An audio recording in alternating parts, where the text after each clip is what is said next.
27 नवंबर 2020। पिछले दिनों कुणाल कामरा ने जिस तरह से सुप्रीम कोर्ट की खिल्ली उड़ाई, सुप्रीम कोर्ट ने उन पर एक नहीं बल्कि अवमानना के दो दो मुकदमे दर्ज करने जा रहा है।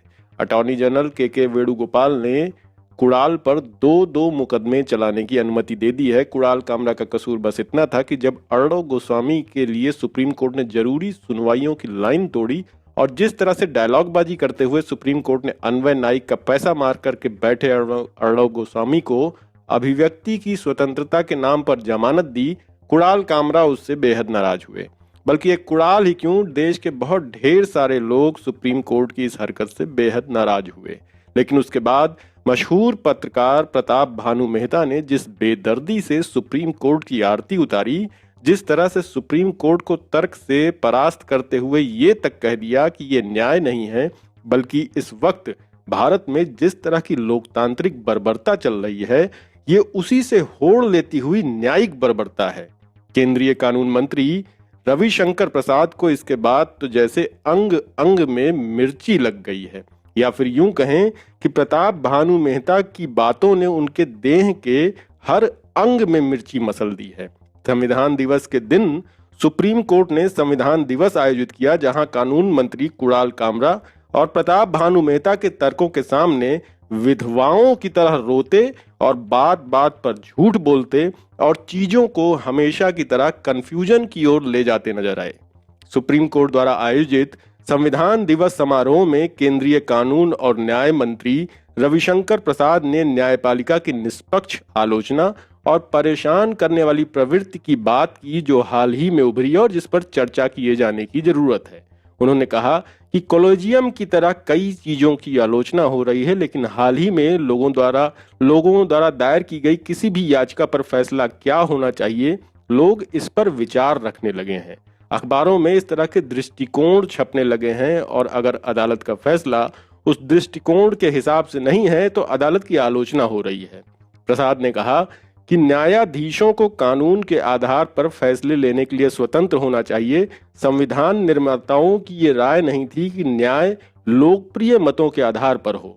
रविशंकर प्रसाद की जलन यहीं खत्म नहीं हुई, सिर से पैर तक शायद पूरी तरह से जलते हुए ही वो बोले कि न्यायिक बर्बरता जैसे शब्दों के उपयोग की निंदा की जानी चाहिए। उनका उपयोग करने वाले व्यक्ति के कद की परवाह किए बगैर इसकी निंदा होनी चाहिए। जिस न्यायिक बर्बरता की बात रविशंकर प्रसाद कर रहे हैं और जिस न्यायिक बर्बरता शब्द से इन महानुभावों को मिर्ची लगी है, ये शब्द मशहूर पत्रकार प्रताप भानु मेहता का दिया हुआ है।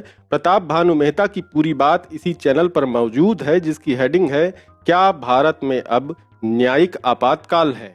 दरअसल प्रताप भानु मेहता ने कहा था कि राजनीति शास्त्र की भाषा में एक बात कही जाती है, लोकतांत्रिक बर्बरता। लोकतांत्रिक बर्बरता अमूमन न्यायिक बर्बरता से पलती है। बर्बरता शब्द के कई अवयव हैं।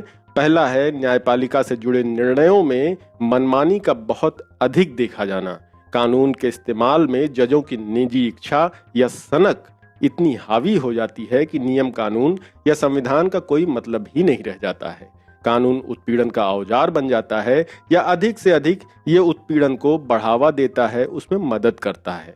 मोटे तौर में इसमें यह होता है कि नागरिक अधिकारों और असहमति रखने वालों की सुरक्षा ठीक से नहीं हो पाती और राज्य की सत्ता का सम्मान खासकर संवैधानिक मामलों में बहुत ही बढ़ जाता है।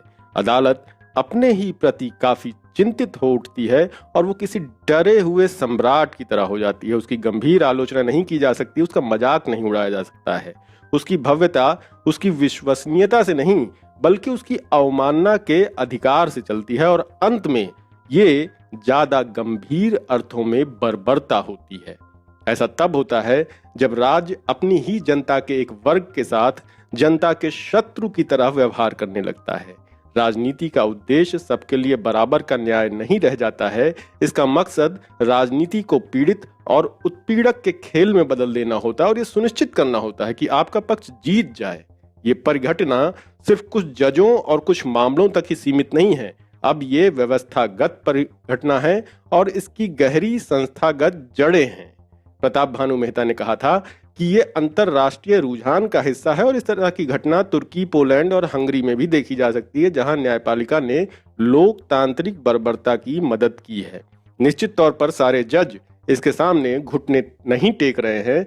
व्यवस्था के अंदर प्रतिरोध जहां तहां अब भी है। बीच बीच में स्वतंत्रता के सिद्धांतों की महानता के उदाहरण भी आएंगे। बीच बीच में योग्यवादियों को राहत भी दी जाएगी, ताकि इस संस्थान के ऊपर सम्मान का एक महीन पर्दा चढ़ा रहे। लेकिन दूसरी ओर रोजमर्रा के कामकाज में ये और सड़ता ही जाएगा। प्रताप भानु मेहता की इस बात से रविशंकर प्रसाद को कितनी मिर्ची लगी है, अब जरा आगे का हाल सुनिए। संविधान दिवस के समारोह में रविशंकर प्रसाद बोले कि हमें याद रखना चाहिए कि ये न्यायपालिका है जो गरीबों और वंचितों के साथ खड़ी है। उन्होंने कहा कि कमियां हो सकती हैं, आलोचना औचित्य की सीमाओं के परे नहीं हो सकती है, हमें न्यायपालिका पर गर्व होना चाहिए। रविशंकर प्रसाद ने अनुच्छेद 21 के उद्देश्य के लिए कानून की प्रक्रिया पर जोर देने, मनमानी के खिलाफ निषेधाज्ञा, उचित और न्याय संगत होने के लिए सुप्रीम कोर्ट के योगदान की सराहना की। उन्होंने कहा कि संविधान की मूल संरचना को समग्रता में देखा जाना चाहिए। न्यायपालिका की स्वतंत्रता बहुत महत्वपूर्ण है और शक्तियों का पृथक्करण भी उतना ही प्रासंगिक है। आपको एक बार फिर से याद दिला दें कि ये साहब संविधान दिवस के दिन भाषणबाजी तो कर रहे थे, मगर जिस तरह से उत्तर प्रदेश का योगी आदित्यनाथ, हरियाणा का मनोहर लाल खट्टर और मध्य प्रदेश का शिवराज चौहान संविधान की धज्जी उड़ाने की कसम खाकर बैठा है, उस पर माननीय मंत्री महोदय के मुंह से एक शब्द नहीं फूटा।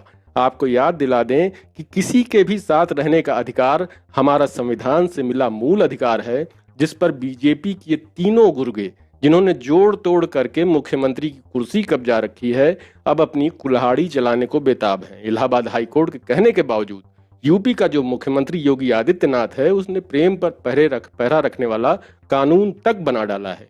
ये सीधे सीधे संविधान को तोड़ने की कवायद है, जिस पर कानून मंत्री के मुंह से संविधान दिवस के दिन एक शब्द नहीं निकला है।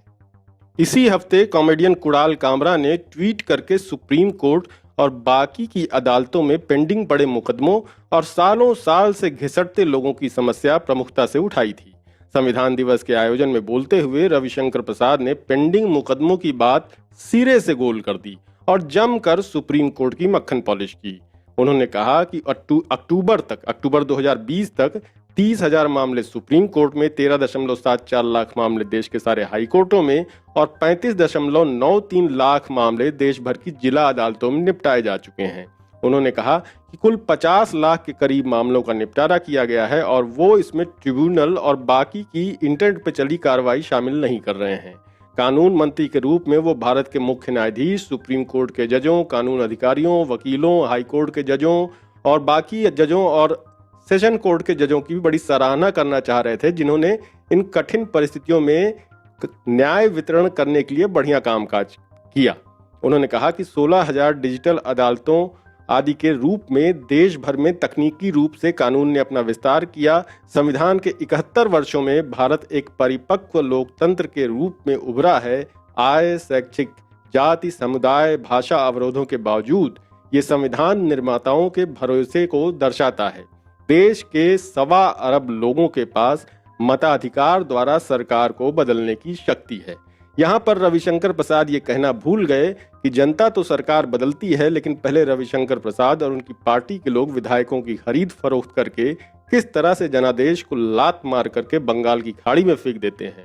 आगे रविशंकर प्रसाद बोले कि संविधान निर्माताओं ने विरासत को संरक्षित करने में महत्वपूर्ण काम किया है। उन्होंने ब्रिटिश साम्राज्य को खारिज किया था और भारत का विचार दिया था, जिसमें वैदिक युग के आदर्शों को शामिल किया गया था। यहाँ तक कि राम की और कृष्ण, अशोक से लेकर अकबर तक को शामिल किया गया है।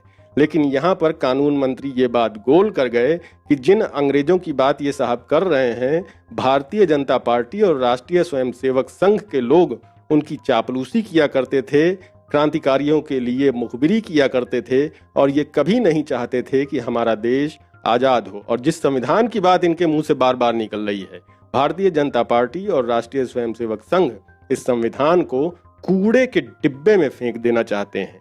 कुणाल कामरा सहित देश के सभी बुद्धिजीवी सही ही कहते हैं कि बीजेपी को इतिहास के कूड़े में भी जगह नहीं मिलने वाली। वाकई इनके कर्म ही ऐसे हैं।